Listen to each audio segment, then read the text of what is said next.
least we've been telling our clients since the end of last year, raise some cash, we think we're going to 5,000, right? That would be a 20% roughly, 4,800, something like that would be roughly a 20% correction. I think that's relatively benign, right? Right. I really think that's relatively benign. I think that I think the problem is that we've started seeing the equity market over the last few months is what I would call strong hands to weak hands transference. So you've been seeing real money pension funds starting to, offload risk. You've been seeing sovereigns start to offload risk. You've been seeing hedge funds start to offload risk. And broadly speaking, you've been seeing retail and high net worth domestics buy into that dip. They have not capitulated at all.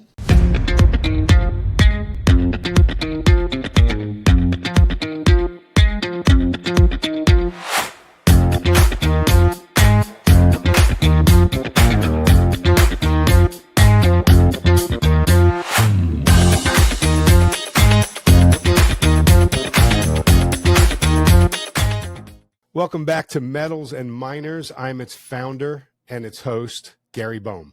Today, we have a fantastic discussion lined up. We're fortunate to have with us Julian Brigden, co-founder, president, and head of research at Macro Intelligence 2 Partners, a global macroeconomic research firm. Julian has over 30 years of experience in financial markets, including positions in market and policy-focused consulting to institutional investors. He's a trusted advisor to many top managers. Julian, thank you so much for joining us today and coming on Metals and Miners. Thank you very much for having me, Gary. So, Julian, yesterday was Liberation Day, according to President Trump, and the implementation of reciprocal tariffs. Since their implementation after 4 p.m. yesterday, the markets have been in sharp declines, with the Dow, NASDAQ, and Bitcoin all experienced significant drops. The Dow was down as much as 1,500, the NASDAQ as much as 1,000, and Bitcoin over 5,000. However, gold, it initially dropped as much as 80 to 90, but then it's since recovered to only a $10 loss. It's been hovering a little bit higher than that. What is the price action in the markets and in gold telling us? While it's laudable, the proposals that President Trump has put in place, right? We would all love manufacturing to come back to the United States. I think it is an inherently important element of being a strong global power. The process is not painless, right? I think we've hit a point where there are no decent, solid options, Gary. So what we've implemented, I think, is a very blunt tool, and at least initially it is highly stagflationary. So a combination of weak economic growth, we can discuss the recession in a second, certainly higher inflation, albeit arguably transitory. We will see. We don't like to use that term, but the Fed's used it themselves, right? Yeah, they did.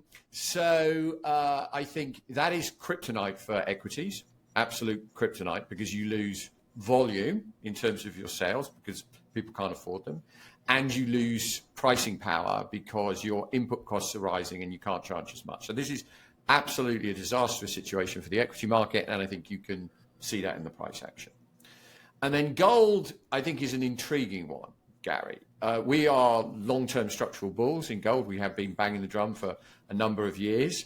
It's where personally I have a lot of cash invested, but it is unquestionably owned right now. People have bought in, and certainly in the last few months, I think a lot of US retail money's gone in and some institutional money has gone in. And the issue that you have is when you have very volatile markets, you can get what is referred to as a VAR shock. So this is a value at risk. And so what basically happens is the hedge funds have these risk parameters around them, which are a function of the volatility of the underlying assets and what they own in their portfolio. So if you get a situation where they're long US stocks and they're long gold, if stocks suddenly drop, right, even though the gold might be doing well, the volatility of the whole of their portfolio increases too much that their risk manager comes along and goes on the shoulder, and then they have to do what they call degross. So they have to sell something of everything that they've got in the portfolio. So you can get to a point where even the things that you want to own, Gary, end up getting thrown out with the bathwater, basically. Sounds like shades of 2008. However, gold Early days, rebounded. Early Yeah. days, yeah. Yeah, early days. I'm just saying that's what happened in 2008, Correct. where, as liquidity dried up, gold got sold off, Yeah. but it quickly rebounded in a V-shaped And I recovery. suspect that's what will happen next time. But I just think, people need to be cognizant of those immediate risks. Yeah, that's a good point. So what are the risks of other nations retaliating with more aggressive responses to Trump's tariff measures, and how likely is it to lead to global recession or worse? Oh, gosh. Well, we all hope that doesn't happen. I mean, look, we've seen Mark Carney come out and say he's going to slap on a 25% tariff on US cars today, the Canadian Prime Minister. I would not be surprised if after the close the president responded. Our president responded. I have heard that his response will be to take, if people retaliate, his response will be to take tariffs up to 50%. If you start going down that route, then you're looking at, potentially 1930s type kind of situation. And clearly that none of us want that. I hope calmer heads prevail. I think you can see in some countries, calmer heads are prevailing. The EU has been quite circumspect about their response so far to their 20% tariffs. They've talked about, if negotiations. The problem I've got with that, Gary, is who are they going to negotiate with, right? We're weeks into this new administration. There's, to believe that US Treasury, so it's US Trade or the Commerce Department are fully staffed with people who are answering the phones, even if they wanted to do a deal, is a joke. Secondly, trade deals take years to negotiate, right? Not months. It's not like, oh, I'll give you this if you give me that. Right, done. Off we go. All good. It just doesn't happen like that, particularly when you're talking about things that are so complex, right? I mean, Trump has said, well, we don't like VAT or sales tax, right? In Europe. Well, it's a sales tax. It's a cornerstone of how the European countries raise their revenue. It isn't just on imports, it's on every good sold, whether domestically produced. How are they going to negotiate that, right? They don't accept GMO foods. There's no GMO foods in Europe. How are they going to accept US imports of goods? Like, consumers are not going to buy it. So there are lots of hurdles here that make this sort of concept that we're going to be painless, we'll negotiate. I mean, I even heard people this morning saying, but we'll do a deal by the 9th of April. I'm just like, you're in la-la cuckoo land, right? So I do think there are significant risks here. I just hope people don't poke the bear. Okay, so we're, you're saying highly unlikely for a deal to be done in the next week, which would be April 9th-ish. So there's some major hurdles, and not just with one country, but with every country and with every consortium, because there's tariffs going in every direction here. Look, I mean, I think if you're Israel, we've seen Israel come out and say, we'll get rid of everything, it's fine, right? Right. I could see, small players like that doing it. I mean, I don't even think the UK has any tariffs on US stuff, but I mean, it's, you could say they've got non-tariff barriers because once again, they don't accept GMO food. So, would they do that? Maybe, but it has to be part, even with someone like the UK, I think is be 100% willing to do a deal with the US and do it as quickly as possible. It will take a long time. All right. So Julian, let's say this takes a long time. Okay. How likely is a global deflationary crisis to be brought about by all of this? And if and when that does come, how do you expect the Fed to respond? And would their response even hold any water? Once a deflationary crisis begins, can it be halted? Look, I don't want to get too hyperbolic about this, but I think, the risks of a recession have clearly risen materially, right? We look at a couple of indicators that we like. This is a combination of financial market indicators, which we think frequently lead, and some labor market metrics. And arguably, we've ticked both of the boxes, which in the last 70 years, bar on one occasion, have delivered us a recession. So I think the odds are significantly higher, Gary. I think the issue for the Fed is going to be that at least initially, this is highly inflationary too, right? I mean, we did some work before the end of the year. And this has been our base case, that we were going to end up with these very aggressive tariffs. We've never believed that this wasn't the case. We think it is a function of what the Trump administration is trying to achieve, which they believe is the right thing to do for the economy. When we did the calculations, we said, well, maybe, it's like an 8 to 10% broad-based tariff. And by our calculation, that's roughly worth 1% on core CPI. So you take core CPI back into the mid-4s. With these, you're arguably looking, I've seen some calculations overnight, which suggest that when you blend kind of everything and you weight it by where the imports come from, et cetera, you could be looking at tariffs that are broadly 20 to 30% across all goods. Wow, so you're talking 3 to 4 times that. So, well, you're talking at least 2 to 3 times that, right? So you could be pushing mid-5s on CPI. It'll depend on who takes the hit, where's the hit taken. But I'm in shared office space, and there was a guy here who's an architect, and he said, oh, just on the steel stuff, we're building some, cardboard, well, it's a concrete box, but he said it's all held together with fasteners, right? All of the aluminium fasteners have gone up 20% in cost in the last 2 weeks. That's just from the steel and aluminum tariffs, right?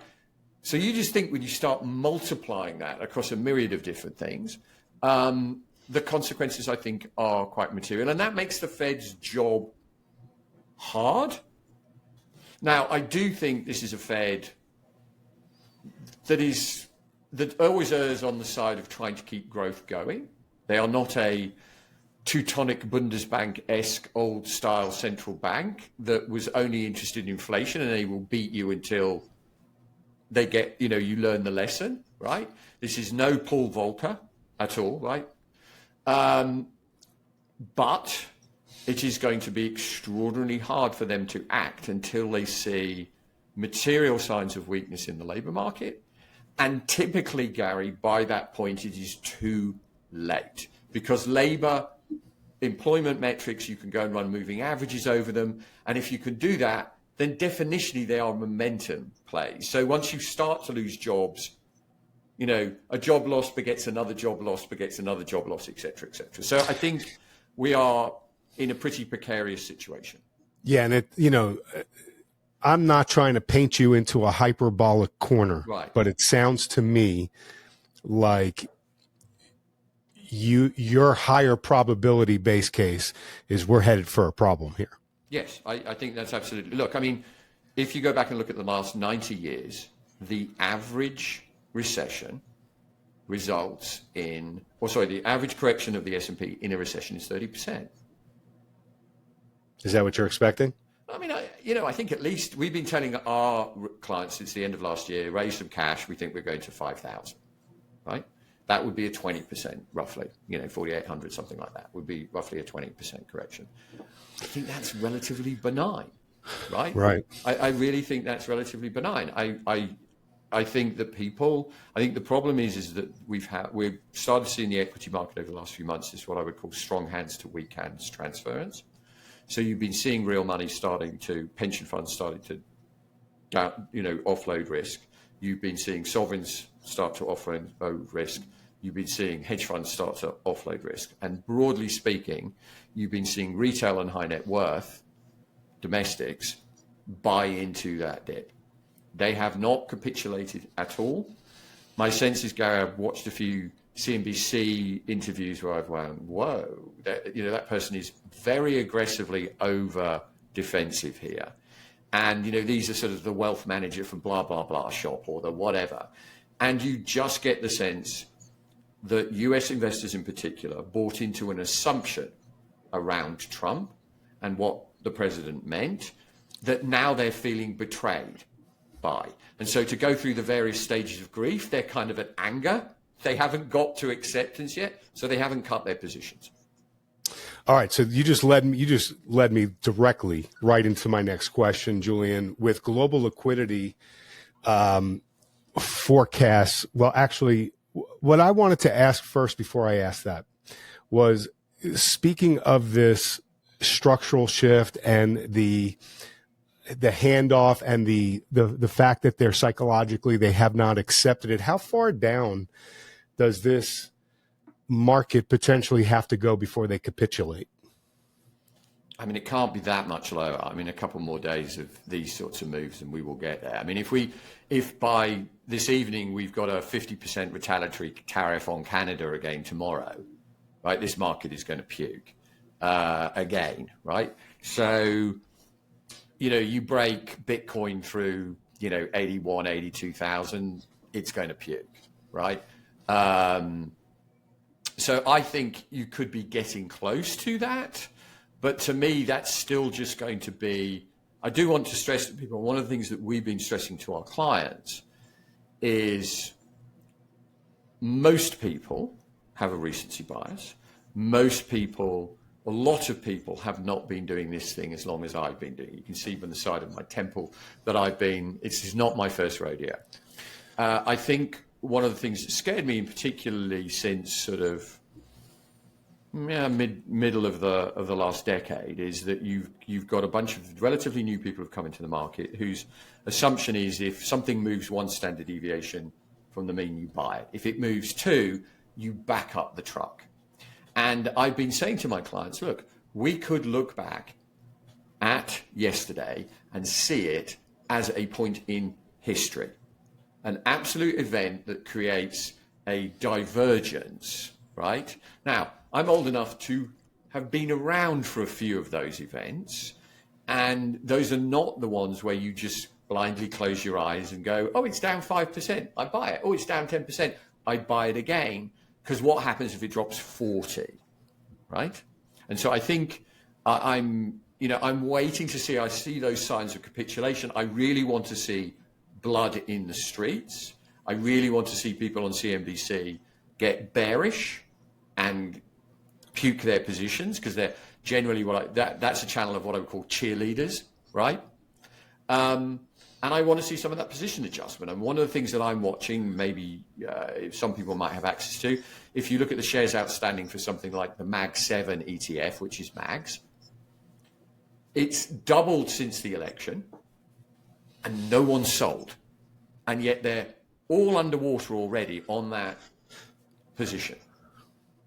Okay, so speaking of the MAG 7, Chinese companies from AI to startups, they're highlighting that we've greatly overpaid for equivalent U.S. assets, such as DeepSeek and others outperforming ChatGPT at a fraction of the cost, and that's being very generous. Right. Are we headed for a significant re-rating of U.S. tech stocks here? And with this blood in the streets that you're talking about, is that the catalyst for a rotation into from growth to value, and that's going to spur value now moving forward? So if you look at, say, the post.com bubble unwind, it basically took from sort of 2000, the main US market started to go down in late 2001, 2002, and it really lasted for 6 years into 2008. And that was essentially a steady re-rating of US equities, right? So Microsoft kept making more and more and more money. It grew from a tiny amoeba to the behemoth. It was in the growth stage of doing that. The stock just didn't go up because you just paid less and less and less for it. And I think there is a significant risk of that. I mean, I wrote to my clients in the third quarter of last year that, look, I think AI will be ultimately transformative. What worried me is the price we were paying for AI, because you go back to look at history and you look at most bubbles, and the story was typically fantastic. That's how you create a bubble, Gary. You create, the better the story, the better the enthusiasm, the better you can get behind it. But the problem is, it's never how good the story is. The trick is what you paid for the asset. And if it's turned out that we have paid too much for NVIDIA chips because we figure out we can do it with cheaper chips now and better software. We've paid too much for OpenAI because the Chinese can do it for 10% of the cost, or recently arguably 1% of the cost. We had an article in the Wall Street Journal a couple of months ago talking about how Big Pharma now is looking increasingly to Chinese startups because they can buy them for a couple of $100 million, not a couple of $1 billion. Okay? And in that, we've got the last one is, Tesla's trying to sell FSD, their self-driving thing, for like 10 grand, and the Chinese are selling a car with self-driving for 10 grand. And so you sort of look at this thing and go, have we really just paid too much for this?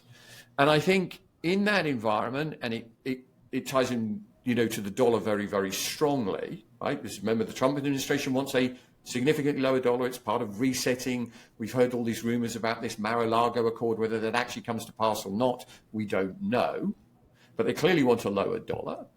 And that is very important in terms of that growth value trade. And it's very important for sucking money into the US and the US market being the best performer. It's counterintuitive, because you would think when the dollar is strong, US firms will they'll underperform, right? They can't export as much. No. What happens is strong currencies suck in money into those equity markets, right? The classic being Japan after the Plaza Accord in 1987. The yen, central banks were intervening to push the dollar down every single day. The yen was going up every single day, and all the money in the world went, I'll go and buy Japanese stocks because I'm getting a rising currency and this great story. They're going to take over the world. That's when I was in business school. They take over the world. They're Trinitron TVs. They're buying the Rockefeller Center. The Japanese are going to be the center of the world. And all it was just a big trend in the dollar. So, yeah, I think we are potentially at a truly inflection point for assets. I think that means there's a ton of opportunity. It's just not in the assets that you've owned over the last decade, which is going to hurt a lot of people. So I do have another question for you on the dollar, but before we get there, do you view the current period that we're coming out of as being analogous to the dot-com era that you've already referenced? And in that, during that time, the telecom infrastructure folks that just went ballistic during that time. Discos and everything. Yeah, their equipment, their infrastructure equipment ended up being resold as they were going bankrupt, as the companies that had purchased mass amounts of them didn't need as much. They were being sold for pennies on the dollar, which was extending the life, but it was removing revenue from initial investor. from the. So are you expecting a similar thing with NVIDIA chips, where it's possible that, all these companies that have purchased all this NVIDIA infrastructure is now, they won't have as big of a need for it. It'll start getting resold, thereby decreasing revenue towards NVIDIA? So look, I think it depends on the adoption cycle of the technology. I think we found with look, you and I are still sitting here today benefiting from essentially post-dot-com invention, right? The internet. I think, with AI, it's yet to be seen, some of the adoption. I think and I do think it will be important. I do have some concerns. I use AI a fair bit in some of my work, and it's clunky sometimes, right? We all know that. Is it going to get better? Sure, I think it's going to get better. The question is though, is it going to get better quick enough to justify the return on investment that the hyperscalers have done? Because if not, you have to write down that investment, and particularly in a product where it looks like the product life cycle is insanely quick, where, if you were Cisco and you were laying a piece of fiber, right, or, an internet fiber, then fine, that had a life of 20 years or 50 years, right? Yeah. And you just got better and more efficient at pushing more data through the same cable. Yeah. If the H1, the H100 chip that NVIDIA produces has only got a shelf life of 2 or 3 years, and you assumed 4, right? Then what's the Blackwell? Is it going to be 2? And then that makes, it comes down to what your assumptions are built into these. Please, anyone who's watching this, the better the story, the risk is the bigger the bubble. And I think this is a very good story. Okay. I'm just not sure we're going to see the return on the investments that we assumed. And if that's the case, then the prices of these companies in the stock market is wrong. And there's only one direction that they can go. Correct. Yeah. All right. So, Julian, with global liquidity forecasts indicating potential draining and the historically large, almost $10 trillion debt wall that's headed our way, how likely is it that central banks, particularly the Federal Reserve and the People's Bank of China, will be forced to intervene to prevent some kind of, market crisis? So look, this is a big question, right? In Europe, you have big maturity walls starting this year. In the US, it's bigger next year. I think we'll have a window where, if we go into recession, obviously yields will fall. I do not expect yields to fall anywhere close to prior levels. So the problem is going to be, let's say we get 10-year treasuries back to 3%, right? Which is what my target would be in a recession. I don't think it's 2. I don't think it's 1. I think the debt levels are too great. I think the demographic structure is structurally bearish for fixed income now. So bond yields over time are now going to rise for the next 20 years as people retire and disgorge the savings that they built up over the last few decades. So even if 10-year treasury yields drop to, 3%, are you really going to get that cheap of a deal? Because credit spreads are going to blow out, right? So I think, yes, we have a huge problem when it comes to financing, okay? Now, does the Fed come in and intervene? At some point. The problem is going to be if we get this sticky inflation or rising inflation, stagflationary environment because of tariffs, because that will certainly tie their hands. And to ask them to intervene in a high inflation environment requires them to cross a Rubicon, which I don't think they're ready to do yet, right? Because essentially then you are saying we're at a point that economically you call fiscal dominance, where basically the amount of debt of governments and the private sector becomes the most important effort of the central bank over and above inflation, right? And if we go down that route,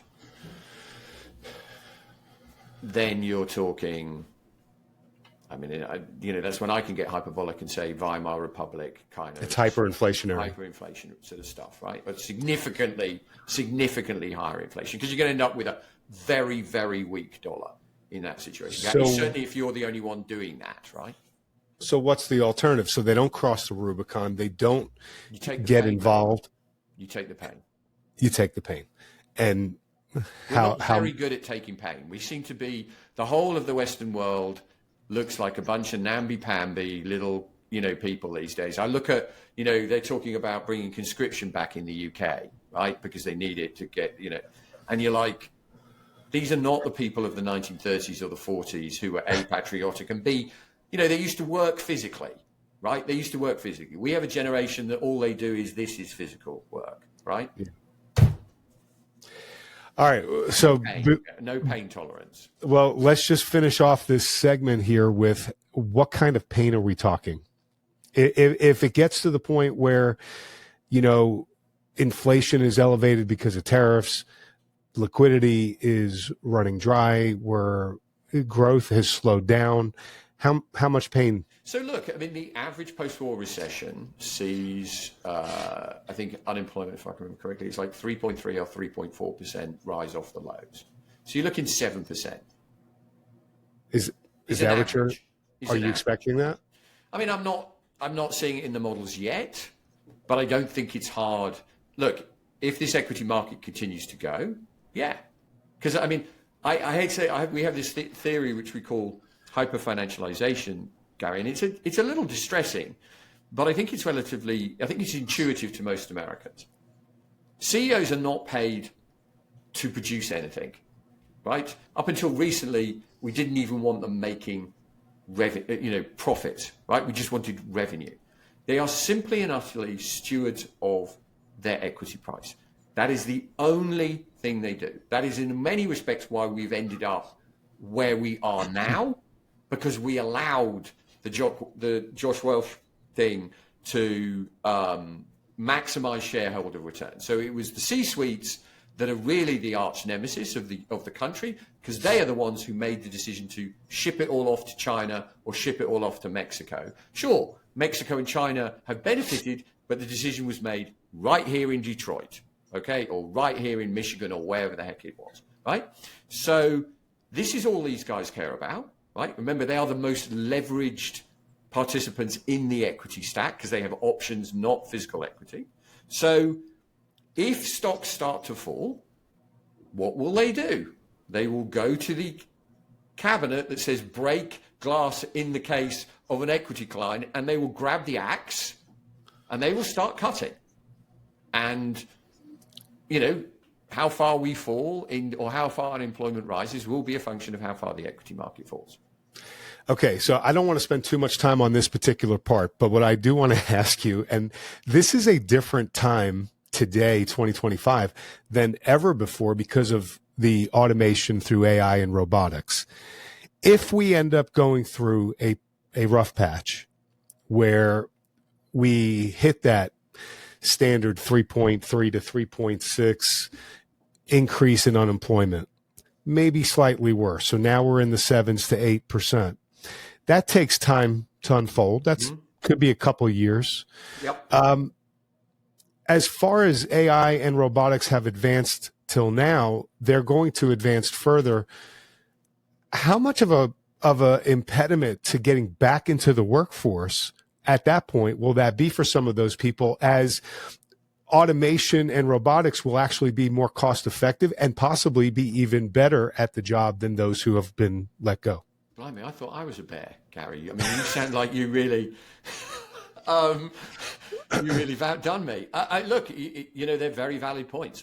You know, typically, you know, the recoveries, as you say, it takes, you know, 12 to 18 months to get up to the highs in unemployment, and then it comes back down again relatively quickly.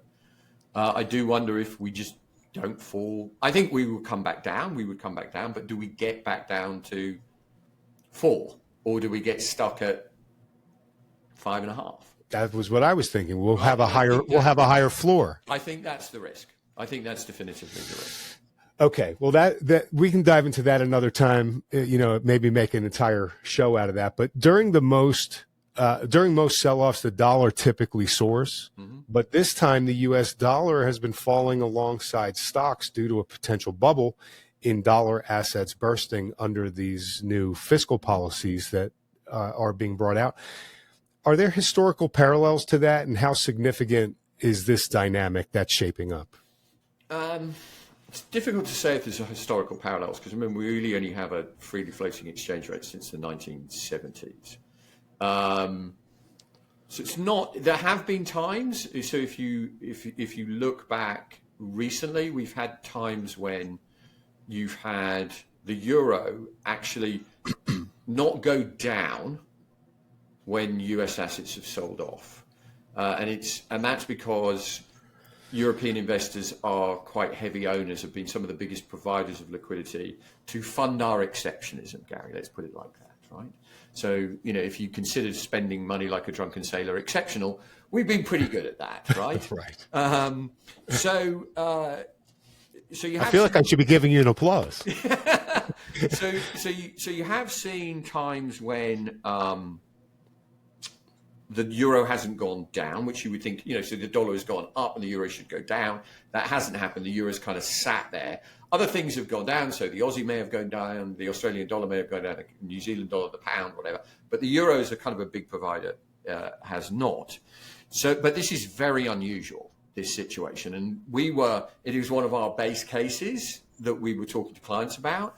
And the reason is just the sheer quantity of foreign money that is in US stocks. So if you look at the net, there's an economic expression called net international investment position.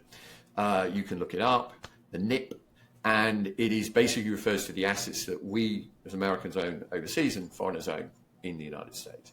And over the last decade, the net differential has risen against the US. So foreigners have poured in more to the tune of $17 trillion, right? And the big threat is that they would sell off, right? In the event. And the risk is that some of that money goes home either because of the tariff situation and you get a recession and we don't need the money, the current account deficit shrinks here, spending shrinks here, and the money just goes home. US assets start to underperform. You can argue the case that we're no longer defending people. We certainly told that to Europe, according to a memo that came out in the Washington Post this week. So why would the Europeans constantly recycle money back into the dollars? Maybe they need that money back to fund their own spending, right? So I think this dollar move is very important, and I would, before any of your viewers rush out and say US stocks are cheap, please watch the price action overnight, because we've seen this in this last week or so, that we have walked in almost every morning to a market, not last night because that was kind of a different one, but almost every morning to a market that was down a few points of a percent, right? And that is foreigners in the overnight session going, yours, yours, yours, yours, yours. And they have trillions of dollars of US assets to sell if they just decide that, having had an amazing run, it's just opportunity to just take some toys off the table, let alone kind of, I don't like the US, I'm taking my money home. If you're a Swedish investor and over the in 2011 you'd have bought the S&P unhedged in Swedish krona at the highs of January, you were up 800%, right? Well, you've lost 22% of that money, right? So you've lost 22% off the highs in 2 months. So are you going to sit there and risk losing half of it in 4 months? Or are you going to just start going, well, okay, now's the time to lock in some profits, right? That is important, I think, as because we tend to get very myopically focused here in the US. We just listen to what CNBC is telling us here, right? And we don't look at what foreigners are doing. Well, foreigners I hate to say this, I fear that we live in the biggest glass house on the block. We are throwing stones at the whole world, and we don't realize that they financed our house. All right. So, Julian, there's a lot of headwinds that we've discussed here, and they seem to all be coalescing right now at this moment in time. There's been a weakening of all three primary economic drivers of the recent years: upper income spending, AI capex, government stimulus. Do you see any sectors or structural shifts that could emerge to fill the enormous gap and sustain economic momentum in the near to medium term, or is that just highly unlikely? Look, I think, I've got some very good friends who are close to the sort of Trump administration. The idea is that we are going to get this deregulation and this onshoring of manufacturing. As I said, I think that's a laudable idea. I am more skeptical than they are, certainly, Gary, about the ease of that transition, right? I have one friend who said to me, of course we're going to get a recession this year. It's going to be a really nasty recession as we cut all this costs, right? And the equity market adjusts to it. But next year we're going to be growing at 15%. It's going to look like an emerging market.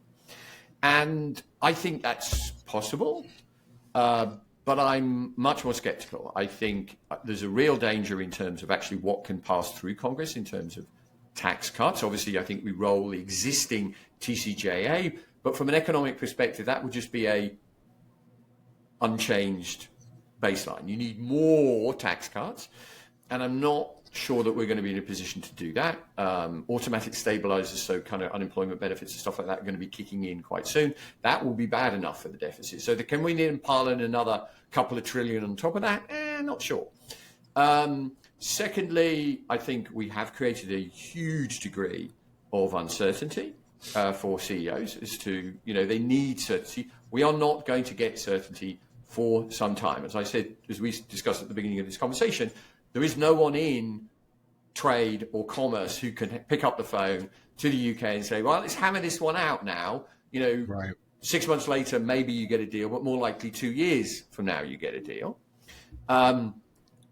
Thirdly, I think even though we can get a bond rally, I'm worried about financing costs, not really effective financing costs for small businesses, or big businesses even not coming down that much as credit spreads blow out. So I I do think it's quite hard to envisage some other baton pickup from another sector as we sort of lean back and sort of pick it up from the back of our hand. It's a tough one. I like the way you laid that out. I'm struggling with it too, and that's why I asked you the question. Right. All right, so Julian, gold is often seen as a thermometer for global monetary health. It's had a relentless rise over the past few months, and it's coincided with increasing economic geopolitical turmoil as well as the uncertainty that you've talked about. What is gold currently signaling about the state of the global economy, and how would you warn investors to adjust to the likely risks and upcoming market conditions? So I have one of my favorite charts, which I like to show to my bond clients, is when you look at the total returns on Treasury. So Treasury plus 10-year Treasury plus the coupon, right, the interest payments, and then you divide it by spot gold, and you put it on a log basis. And we have been underperforming for 25 years, and since the beginning of last year, this thing has just imploded, right? So treasuries have massively underperformed. So gold is unquestionably saying we're in a new world. If you look at the S&P and you divide it by gold, it looks like we're in a capital rotation event. Now, we've broken through some very long-term trend lines, and once again, you can log them or not log them. Gold's breaking out, S&P's breaking down. That suggests to me that we are in a gold bull market. I will warn everyone, and I'm sure, given the title of your product, there's quite a few precious metal bulls in this space, and I started my business working trading gold and silver.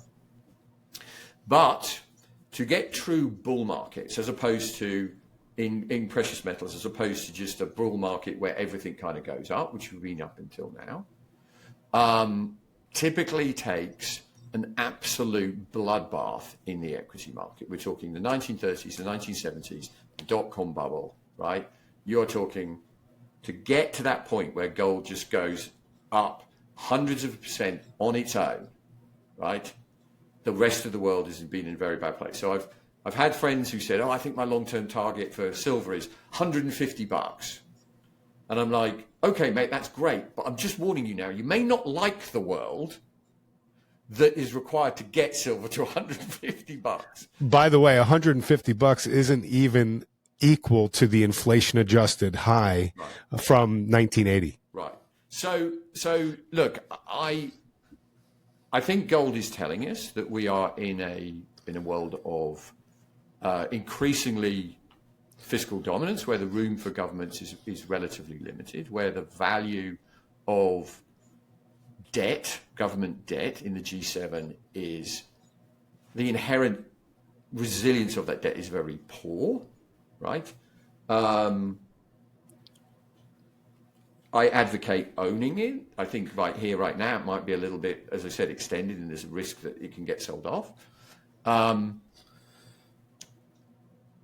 But you may need a lot of lead and brass to go with your gold if we're heading to the world that, unfortunately, I hope I'm wrong. I hope I'm utterly wrong, Gary. But if you're one of those, is that your base case? Is that your base case? No, I mean, yeah. I mean, if you prod me hard enough, it could be. I can connect the dots. Okay. I hope I'm wrong. The longer this goes on, where we, the uncertainty, the troubling, et cetera, the longer this goes on, it seems like the probability for that is increasing. There's obviously still time for them to prevent that. Yeah, but look, I wish them. I want this administration to succeed. I think, I know some members of the administration. I think they're honest and fervent in their desire to make America great again, to bring manufacturing onshore, to address the deficits, to do all of these things, which they believe, and I agree with them, were out of control or are arguably out of control. It's just not as easy as saying it.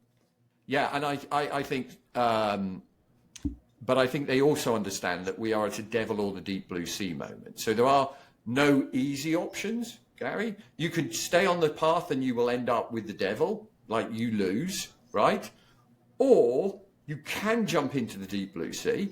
It's not a particularly appetizing option, but you at least have a chance that a boat comes along or a bit of wood. Right? Wow. You made that tantalizing. All right. I want to welcome everyone who's watching to this fantastic interview with Julian Brigden, co-founder, president, and head of research at Macro Intelligence 2 Partners. This has been a wonderful discussion. Before we wrap up here, and I have my final quick lightning round of questions for Julian, I just want to direct everyone interested in the metals and mining sector to dive into our Substack at metalsandminers.substack.com. Join our quickly growing community and receive a free report. It's titled, "If You Don't Own Gold, You Know Neither History Nor Economics." That's a famous quote by investing legend Ray Dalio. Consider upgrading for access to premium content. Even without premium, there's plenty of free content daily. So visit metalsandminers.substack.com to join us and explore. And thanks again for watching this interview. Now, I'm positive that you've enjoyed the conversation with Julian as much as I have. Please let him know. Hit the like and subscribe button and leave a comment below the video. All right, Julian, let's go through our lightning round. I'm going to ask you a few assets as a buy or a sell. Okay. Give it a score of 1 to 100. 100's an extreme buy, 1's an extreme sell. Okay. Just give 1 or 2 cents. Gary, what do we say? The next month, 6 months? Yeah, like where you see it starting right now, moving forward. Okay. And just give 1 to 2 sentences. It is a lightning round, so we want to flow through it quick. All right, scale of 1 to 100. Is gold a buy or a sell, and why? 60. Love it long term. 100 long term. Fear it's owned short term. I'm worrying about a broader disruption in the equity market, dragging everything down. Gold miners, 1 to 100, and why? 40. Like them too, but once again, they're vulnerable if the metal comes under pressure. Secondly, typically what you need for them to perform is you need very aggressive rate cuts and a weakening dollar, which is reflationary, and that's when they get going. Silver. Same thing. Love it long term. Underperforming gold. No reason to own that. You need that weak dollar and you need those rate cuts. Okay, silver miners. Am I assuming same as gold miners? They're worse than silver, I think, unfortunately. Okay. Would you put a number on silver miners? 20, yeah. 20? Yeah. Copper. Look, we've seen some funny things because of the various tariffs. Copper does horribly in recessions. It's called Dr. Copper for a reason. 20. Oil. We've been stuck in this wedge for like 4 years. 66 is the bottom, 77 is the top. I'd like to think we can break out to the top, but I'm worried about in an economic downturn, we won't. So right here, right now, I think we probably break through the bottom. I think I'm at 20. You'd be at 20? Yeah, I think it breaks through the bottom. Okay. NASDAQ. 10. It's going down. Okay. S&P 500. Same thing. 10, it's going down. All right. Short-term treasuries. No, as I said, a bit complicated, but if I only got a choice between short-term treasuries and long-term treasuries, I actually prefer 5-year treasuries. That's kind of where that ETF is. I can't remember which is IE something or other. I quite like those. So I put that like at a 75, 80. Okay, and then the long term? Less, because I'm worried about debt levels rising as we move into recession, because they will. I would put those, I still think they will go up, but I'll put those at 65. Okay. The dollar. 5, it's going down. Okay. On a scale of 1 to 10, with each representing a percentage, 1%, 2%, 2.5%, where do you see inflation ending 2025? I would say, it's difficult to move it, 4.5 for CPI. So a headline maybe 5%. So 4.5 to 5, somewhere in that range. All right, 1 to 10 probability, 10 being the highest. Are we headed into recession before the end of 2025? 7. 7. Lastly, the recommended portfolio allocation has been 60-40 for decades, 60% stocks, 40% bonds. That has been changing radically over the last few years. If you were to incorporate commodities, precious metals, anything you could think of, what would be your recommended portfolio today for the average worker? So, look, if you're a US citizen, you're supposed to have 65-35 domestic to international equities. I would flip that around. I would be 35 US, 65% overseas. I would be unhedged in my currency exposure, so I'd want that currency exposure so that I benefit as the dollar falls. I would be, in terms of bonds, which is supposed to be 40%, right, versus that 60% equity portfolio. In bonds, I would be 20% would be in emerging market bonds, and 20% would be in precious metals, gold predominantly. Physical gold? Or I'm not, look, I'm not one of those guys that is that, I mean, gold as opposed to necessarily gold miners, we could drill down there again. That comes a little bit of your equity sleeve, right? So gold and gold equities you would have in there. Yeah. And what about general commodities in your equities? So I think within the equity book, I want exposure in emerging markets to those sorts of companies that produce equities. So I would want, for example, Vale in Brazil, right? But I'd want to hold it in Brazilian real. I don't want it, right, necessarily hedged, right? So that's how I want to take my exposure. I'm betting on a significantly weaker dollar, helping emerging markets, and helping commodities, and really keeping my exposure to the US really quite minimal. So without parsing it too deeply, how do you view the NASDAQ, the S&P, commodities and whatnot within your bucket? So look, as I said, the issue with where we are now is we're in sort of what I refer to as the nasty phase of the rotation. We're rotating out of the US. We're going into other things, but nothing is doing really well, Gary, right? Because we're finding out that as we take money out of the US, it's a big game of Jenga, right? And the tower is beginning to wobble. And in that situation, it's very hard for things to go up in absolute terms. In relative terms, they can outperform the US, right? But they rarely go up in absolute terms, right? They might go down less, and they will go down less. It's not the same. I'm not very one of those big believers of going to people and say, I only lost you 15% this year when everyone else was down 20. Right. You lost me 15%. So I think right here, right now, I want to have some cash. I want to have that flexibility to enter the market, but I think I'm going to be looking to buy those overseas assets, not just rush in and buy Mag 7 again. I think that game is over. So overseas, a little bit of a tilt towards hard assets, precious metals, commodities, and the optionality of maybe treasuries or cash in order to treasuries, you're fine, right? Yeah, in order to move on something that you see is a good deal when that opportunity strikes. Julian, thank you for coming on to Metals and Miners. It's been a joy to spend the time with you. Would you please share a key takeaway that you want the viewers to keep in mind, and then inform them where they can learn more about your work and how they can connect with you? So look, as I think, we mentioned at the beginning of the show, I really need you to think laterally about this and to put some of the events that we're currently seeing in context of a long-term historical change. Just because we've got very used to always the US equity market outperforming over the last 15 odd years doesn't mean that it always does. There are many extended periods through history where it particularly doesn't go down, but it just underperforms, right, materially.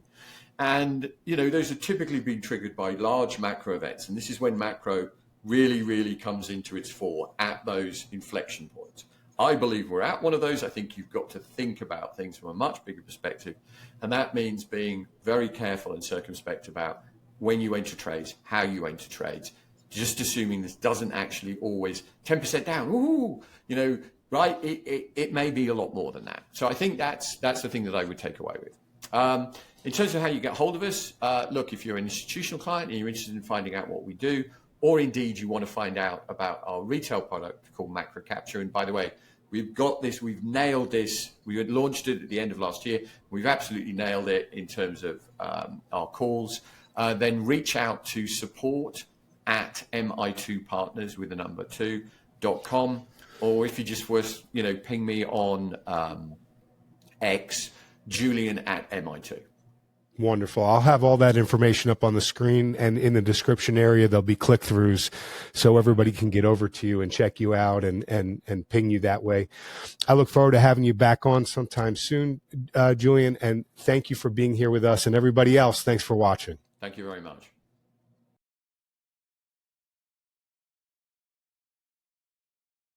I want to welcome everyone who's watching to this fantastic interview with Julian Brigden, co-founder, president, and head of research at Macro Intelligence 2 Partners. This has been a wonderful discussion. Before we wrap up here, and I have my final quick lightning round of questions for Julian, I just want to direct everyone interested in the metals and mining sector to dive into our Substack at metalsandminers.substack.com. Join our quickly growing community and receive a free report. It's titled, "If You Don't Own Gold, You Know Neither History Nor Economics."